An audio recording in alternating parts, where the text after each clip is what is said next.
நாகை அதிமுக வேட்பாளர் சுர்ஜித் சங்கர் தீவிர வாக்கு சேகரிப்பில் ஈடுபட்ட போது டீக்கடை ஒன்றில் அங்கிருந்தவர்களுக்கு தன் கையாலேயே டீ போட்டு கொடுத்து வாக்கு சேகரிப்பில் ஈடுபட்டார். இதுகுறித்த கூடுதல் தகவல்களை எமது செய்தியாளர் லெனின் வழங்க கேட்கலாம். வணக்கம் லெனின், முழு விவரம்.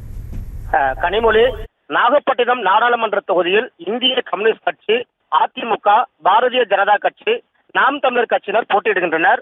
4 முறை போட்டியாக உள்ள நாகையில் கடும் போட்டி நிலவு வருகிறது.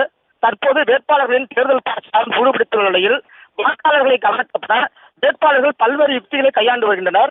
இந்த நிலையில் அதிமுக வேட்பாளர் சுர்ஜித் சங்கர் கீழூர் சட்டமன்றத்திற்கு உட்பட்ட கீழையூர் ஒன்றியத்தில் இன்று இரட்டை சின்னத்திற்கு தீவிர வாக்கு சேகரிப்பில் ஈடுபட்டார். விழுந்தாமாவடி கன்னித்தோப்பு பகுதியில் பிரச்சாரத்தில் ஈடுபட்டவருக்கு பெண்கள் ஆரத்தி எடுத்து வரவேற்றனர். தொடர்ந்து வாகனத்தில் இருந்து இறங்கி அங்குள்ள கடைகளில் வாக்கு சேகரித்தார். அப்போது வேட்பாளர் சுர்ஜித் சங்கர் அங்கிருந்த டீ கடைக்கு சென்று வாக்கு கேட்டவர் திடீரென டீ போட்டு பொதுமக்களுக்கு வழங்கி வாக்கு சேகரித்தார். இதில் தேமுதிக, எஸ்டிபிஐ உள்ளிட்ட அதிமுக கூட்டணி கட்சிகள் நிர்வாகிகள் கலந்து கொண்டனர். கனிமொழி,